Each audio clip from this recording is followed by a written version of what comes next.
In spite of dramatically increased spending on customer care initiatives and automated technology, research shows a continued increase in dissatisfaction and even rage among customers today. So how do you deal with difficult customers? Lisa Ford has some practical solutions to this challenge.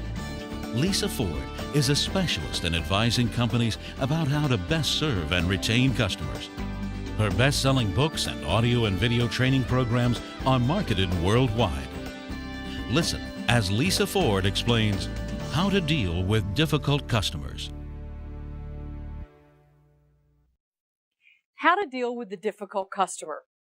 Do you and those you work with ever face the challenge of a difficult customer? In this session, we're going to discuss two related skill areas. One is how to deal with the difficult customer, and the other area is how to listen more effectively.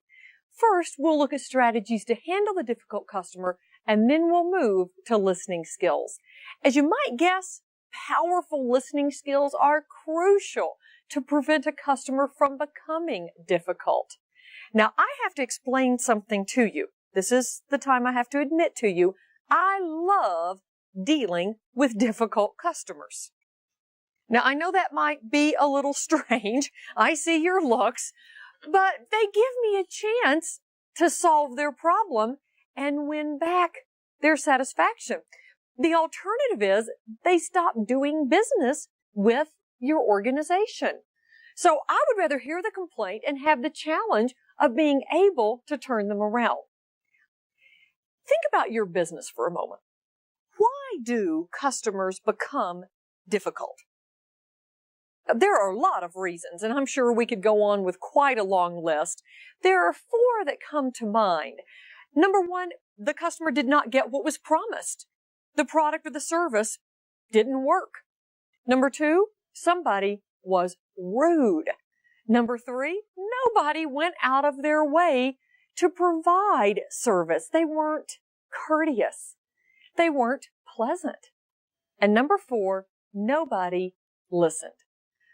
Regardless of the reason, here are some of the things that we know about staff and yourself when it comes to dealing with a difficult customer. Think about this for a moment. You are very good at dealing with customers when they're logical. Let me put something up here for a moment. You are very good in dealing with a customer when they are logical. It is so easy for you to give customers the reasons behind something we're explaining to them. You are very good at analyzing situations, giving them the facts.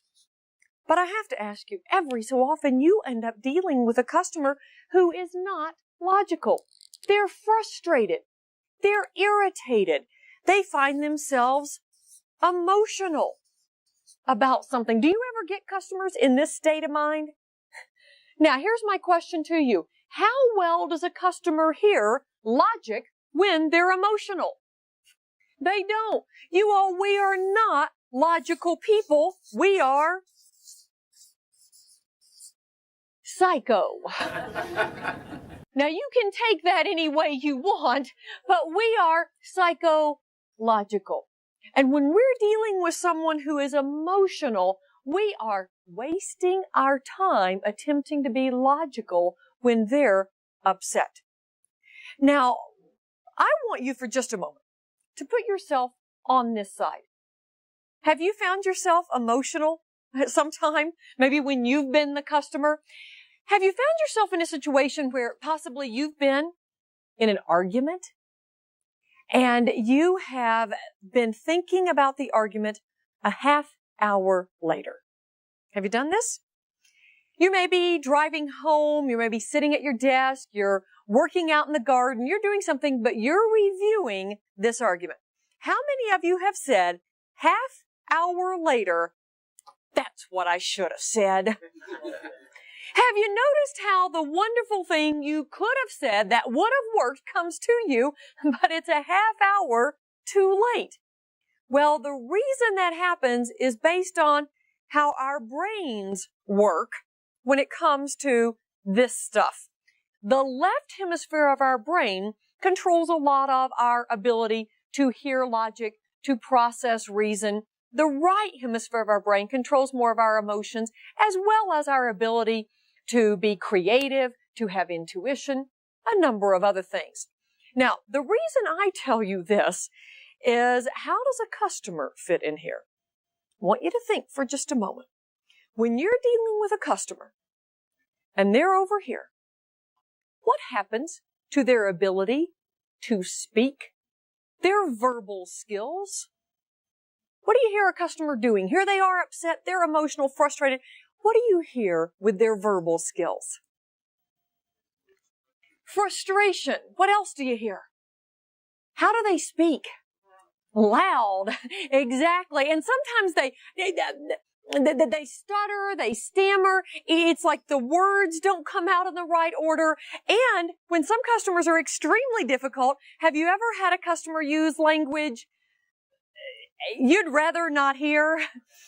It might fall into the category of foul language.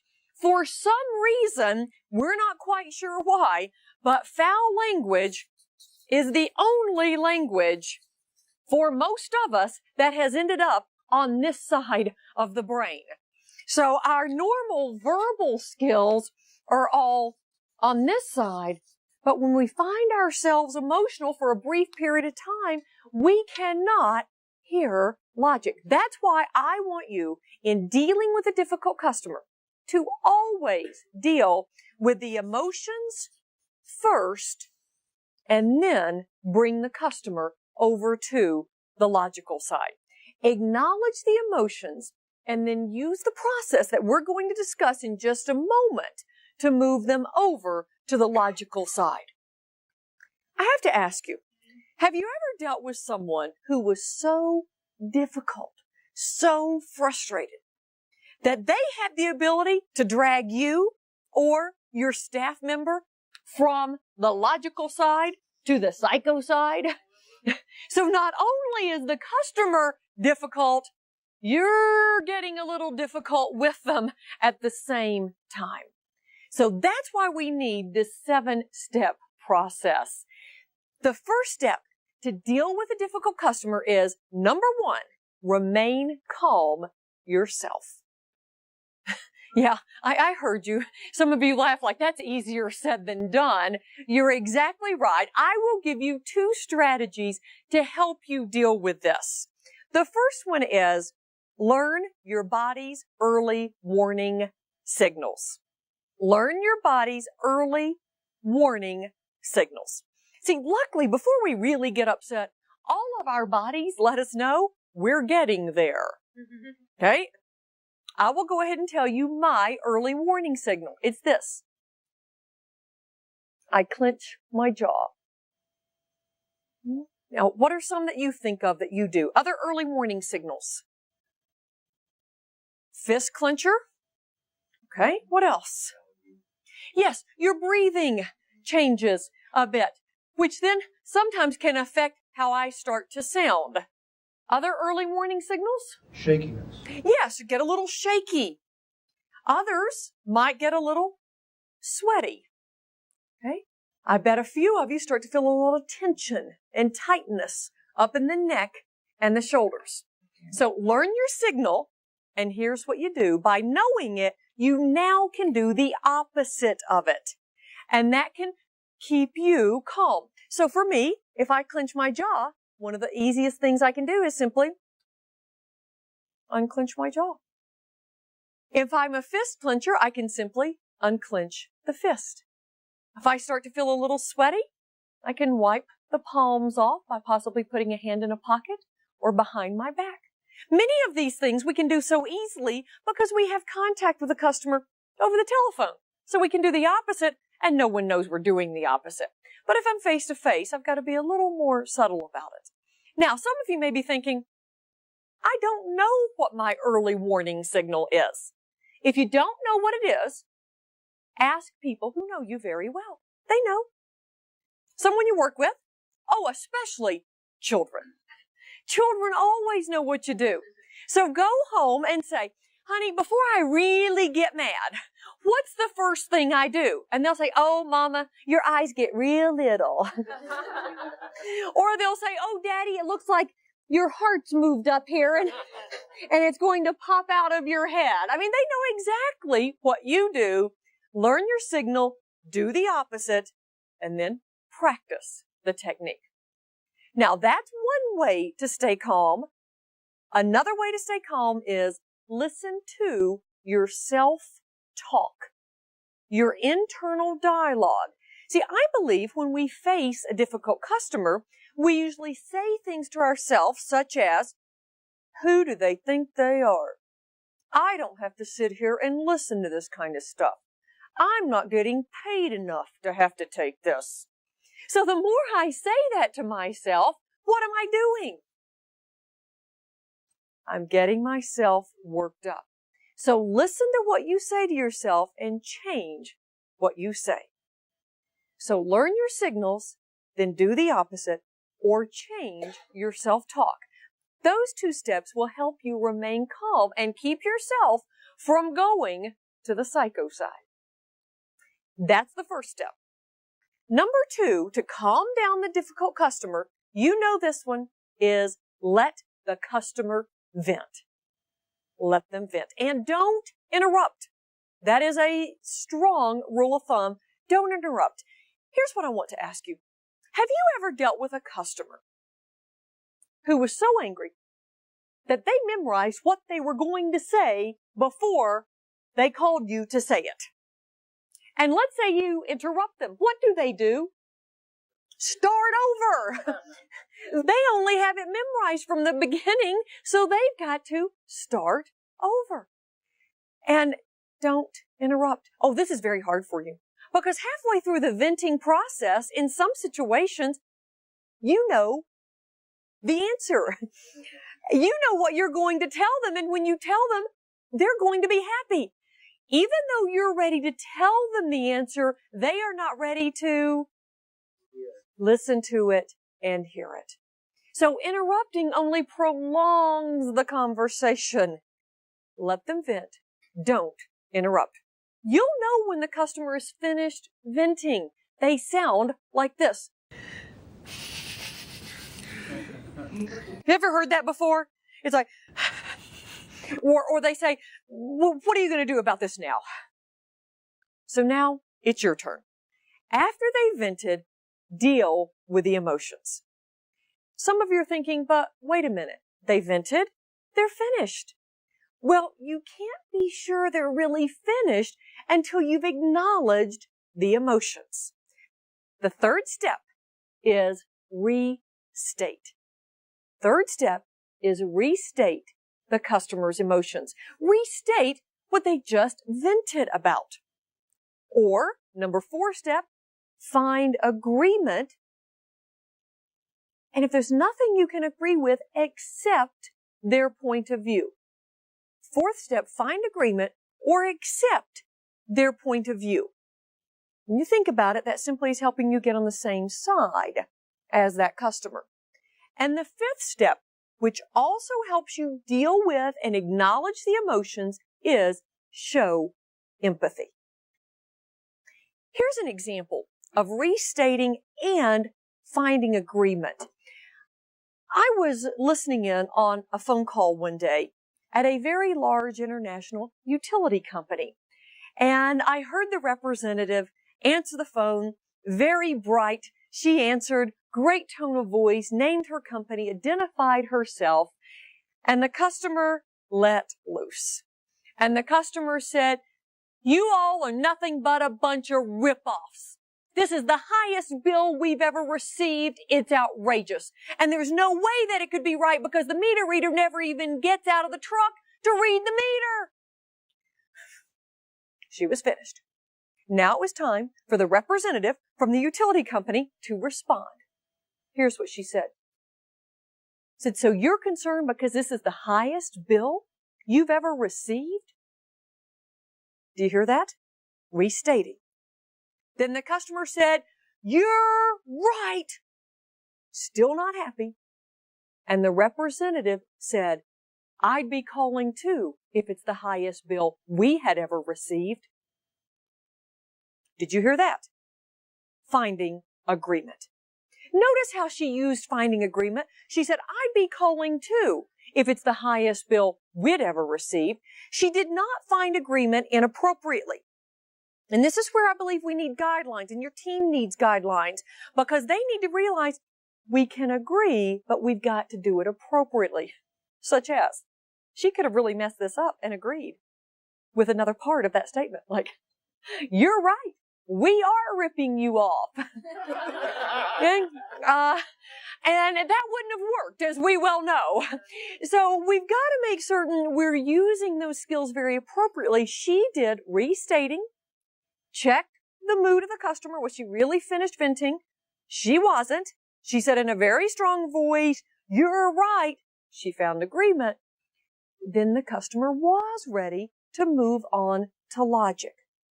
I want you to notice, though, how easy it is for us. It is so much more common for us to want to go straight to logic. Because when the customer is venting, the minute they finish venting, we usually want to say, what's that order number? What was the shipment date on that? Will you give me that invoice? So we are so quick to want to go for the facts, the logic. And the customer instead wants us to acknowledge the emotions. Does that make sense? So after they vent, restate, find agreement, show empathy.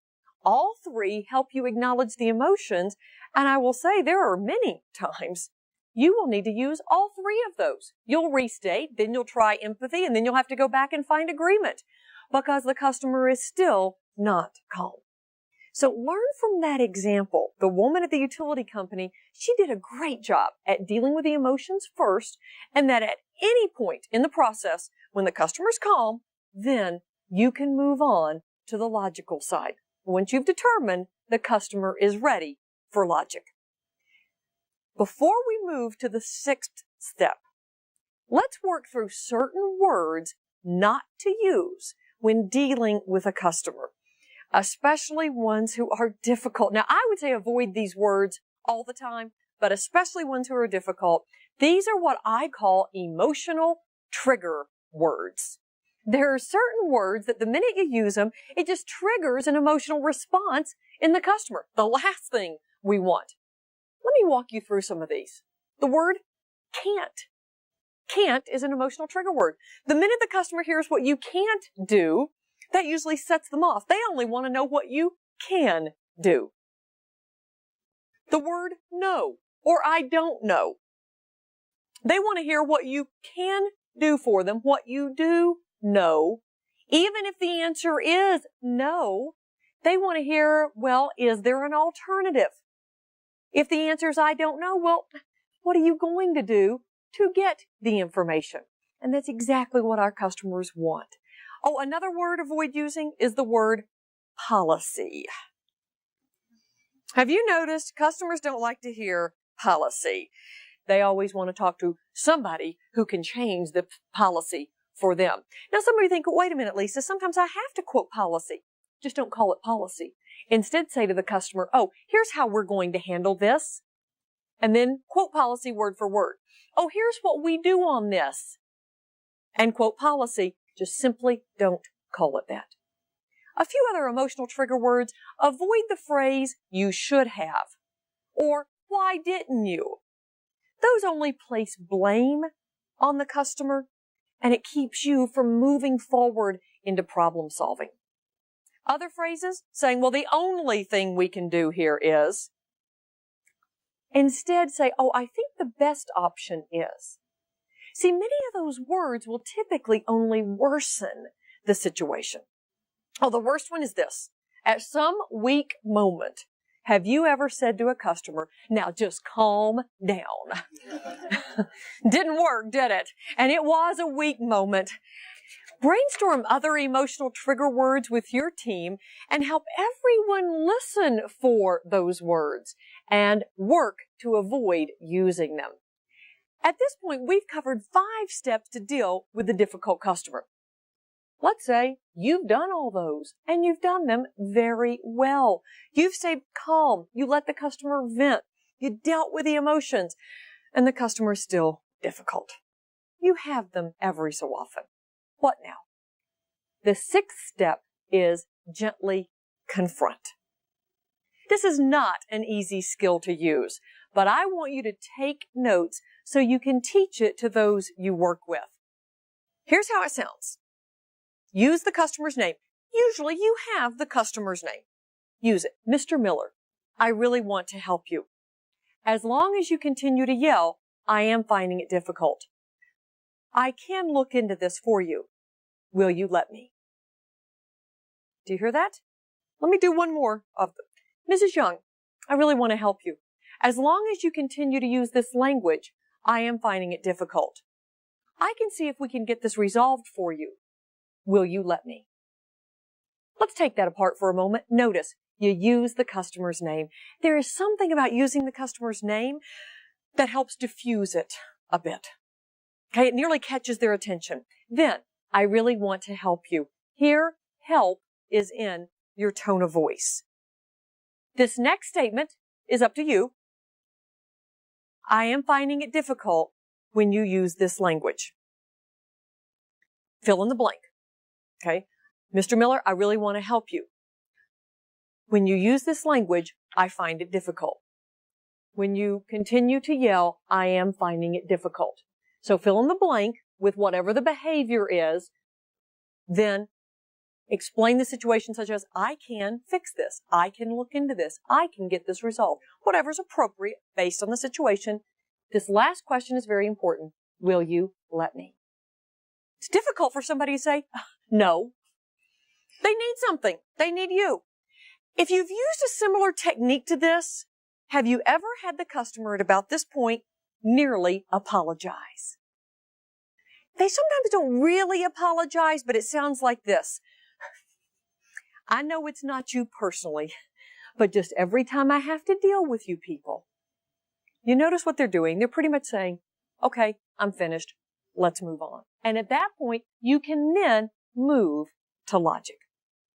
And if that does not work, move to the seventh step, which is delay this or transfer the customer to a second person.